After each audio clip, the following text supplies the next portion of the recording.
वानर ने पुनः सूर्य देव को निकलने का प्रयत्न किया तो हम क्या करेंगे? इस बार तो हम उस पे वज्र से आक्रमण कर उसे रोक भी नहीं सकते। हमने स्वयं महादेव के भय से उसे वरदान दिया। इस समस्या का समाधान कैसे होगा? कैसे? नारायण नारायण।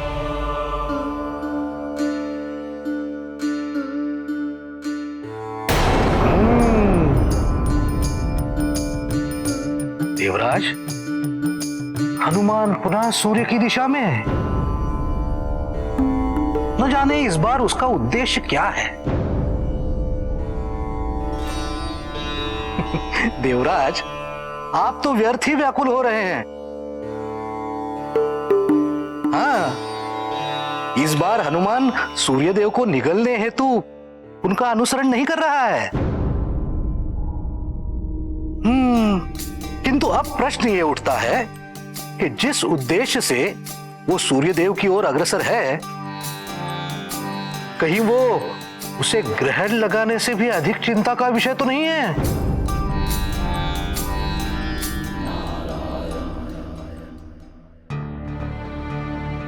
हाँ, उसे तो अनेक देवताओं का वरदान प्राप्त है। हाँ, किंतु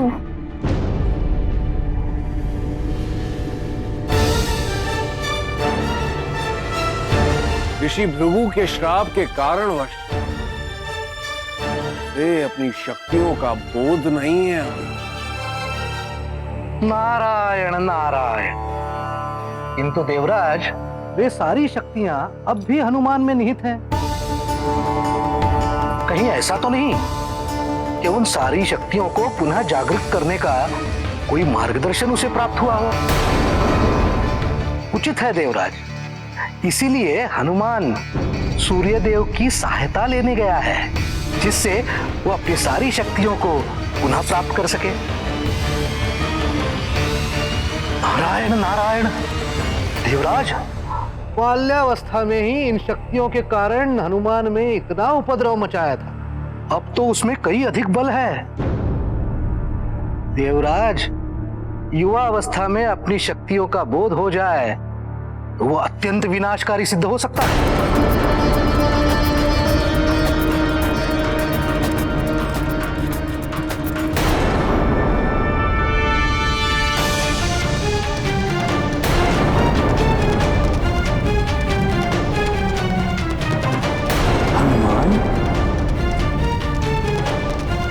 कदाचित ये हमें पुनः निगलने का प्रयास कर रहे हैं। हमें किसी भी तरह इससे बचना होगा।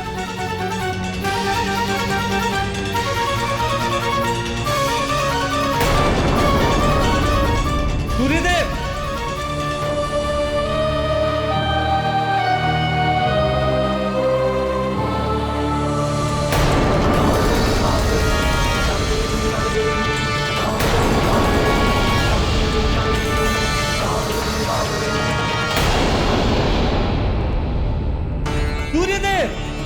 सूर्यदेव कहां पलायन कर रहे हैं? हाँ, मुझे ज्ञात है कि मैंने बचपन में आपके भक्षण करने का प्रयत्न किया था, किंतु इस बार मेरे यहाँ आने का प्रयोजन वैसा कदापि नहीं है। अभी तो मैं तो आपसे ज्ञान ग्रहण करने आया हूँ।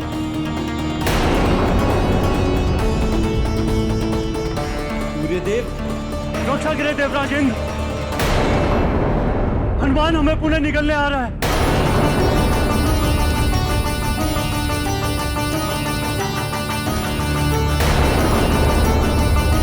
देवराज,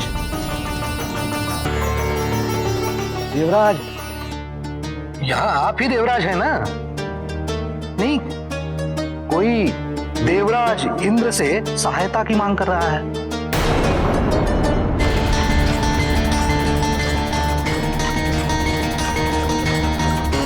यदि मैं वहां गया और उस वानर ने हमें युद्ध के लिए ललकारा और हमें उससे युद्ध करना पड़ा और मैं उस युद्ध में पराजित हो गया, तो यदि मैं पराजित हुआ तो? आज देवराज, आपके व्यक्तिगत विचारों की ध्वनि मुझ तक प्रक्षेपित हो रही है। हाँ?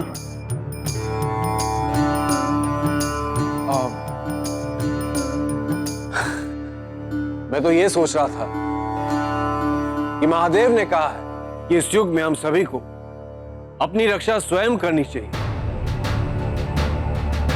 सूर्यदेव, क्षमा करें, आपको अपनी रक्षा स्वयं करनी होगी। ये आप ही का दायित्व है।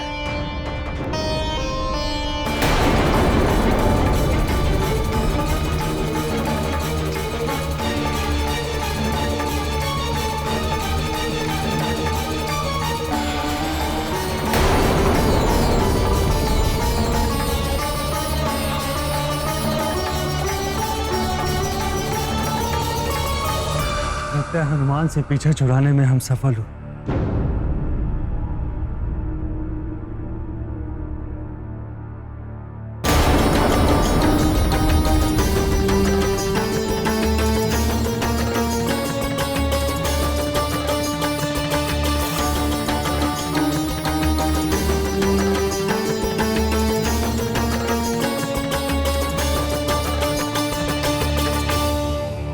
सूर्यदेव, मुझे अपनी बात कहने का अवसर तो दीजिए। कहीं तुम मुझे पुणे।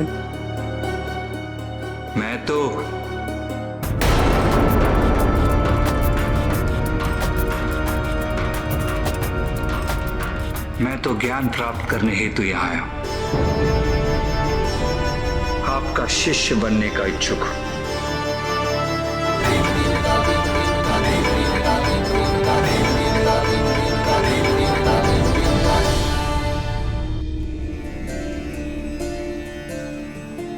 जीत हमेशा माता की होती है। प्रभु ये नंदी है ना, बारंबार प्रभु को इस खेल में खेलने के लिए आग्रह करता रहता है।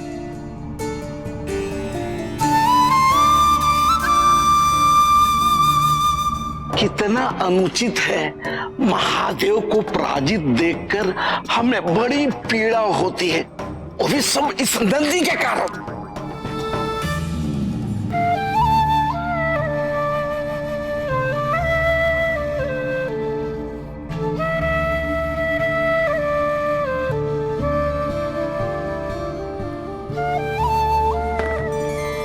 प्रभु विजयी हो गए।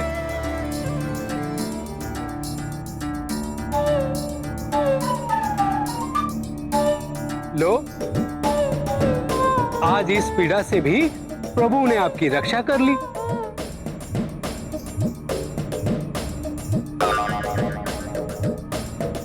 उचित है, आपकी भी एक बार जय हुई। अतः आप हमसे ये नहीं कह सकते कि हमने आपको जीतने नहीं दिया, किंतु ये पुनः भविष्य में हो ये निश्चित नहीं।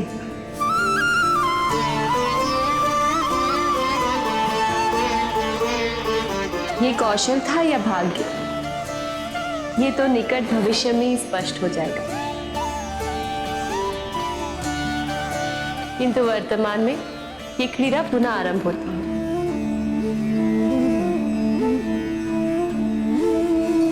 वर्तमान की क्रीड़ा, इसमें भविष्य के परिणाम अंतर्निहित है।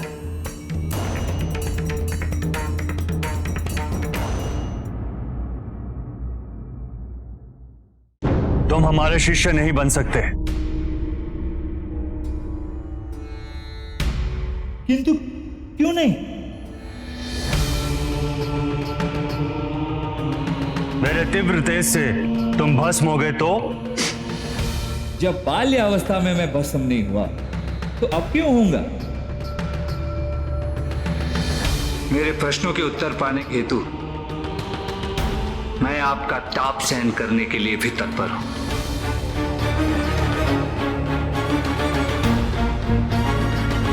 हमारे पास तुम्हें शिक्षा देने का समय नहीं है।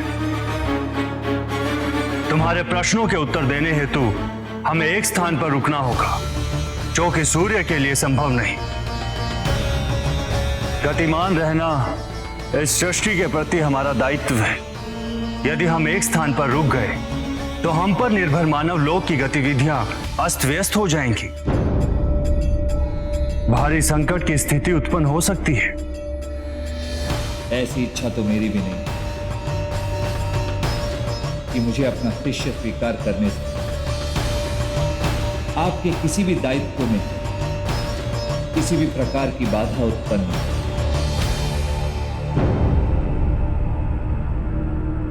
पर मेरे पास आपकी समस्या का समाधान है। आप जहां जाएंगे मैं आपके साथ चलूंगा। यदि तुम सारी ऊर्जा मेरे अनुसरण में व्यर्थ कर दोगे तो शिक्षा पाने का धैर्य तुमने शेष नहीं रहेगा। चलते हुए या उड़ते हुए मैं विद्यार्थी को शिक्षा नहीं दूंगा। ये तो गुरु का अपमान हुआ ना।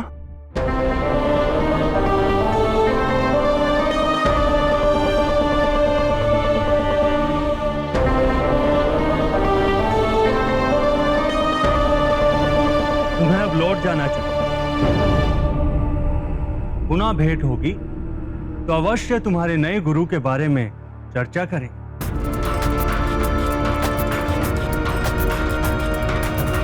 मुझे समाधान मिल गया।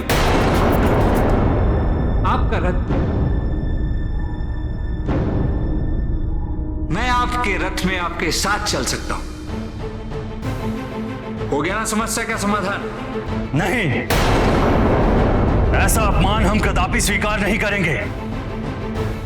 मेरे रथ में मेरे अतिरिक्त कोई और नहीं आ सकता। अब तुम जाओ यहां से और समय व्यर्थ मत करो। आप चाहे जो कह लें, मैं यहां से नहीं जाऊंगा। ऐसा कोई तो पर्याय होगा जिससे मैं आपसे ज्ञान प्राप्त कर सकूं। और जब तक वो पर्याय मुझे मिल नहीं जाता, मैं निरंतर आपका अनुसरण करता रहूंगा जब तक आप मान नहीं जाते।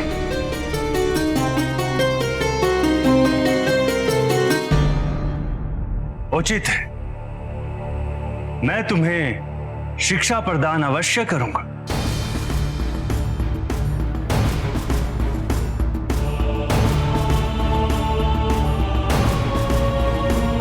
किंतु तब जब तुम मेरे साथ चलो और एक ही स्थान पर खड़े भी रहो।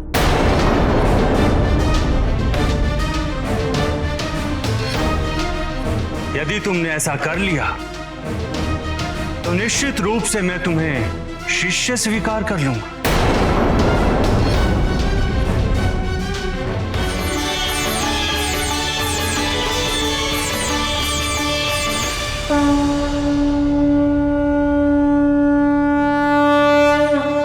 हे महादेव, आपने मुझसे कहा था कि जब क्षुधा चर्म को प्राप्त होगी तब ज्ञान रूपी फल मैं स्वयं प्राप्त कर लूंगा। जब स्वा की अनुभूति नहीं होगी तभी परम अनुभूति होगी। हे महादेव, ना मुझे स्वा कर्मों की अनुभूति है, ना स्वा शक्ति की। हनुमान आपकी शरण में। विजय भव हनुमान। जय हनुमान ज्ञान गुण सागर, जय कपीस तिहु लोक उजागर। जय हनुमान ज्ञान गुण सागर, जय कपीस तिहु लोक उजागर। हनुमान अंजनी सुमर वायु पुत्रो महाबल। रामदूत अतुलित बल धामा, अंजनी पुत्र पवन सुत नामा। महावीर विक्रम बजरंगी, कुमति निवार सुमति के संगी।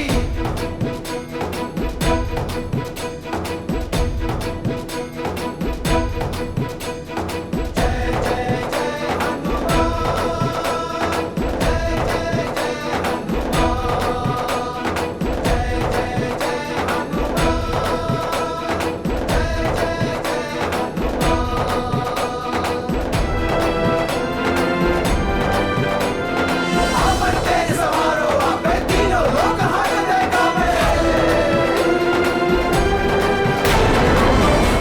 महादेव ने हनुमान को केवल अपनी शक्तियों से परिचित करवाया था,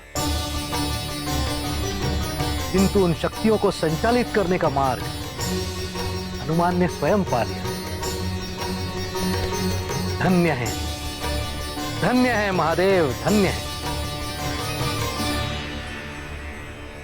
गुरुदेव, आरंभ करें।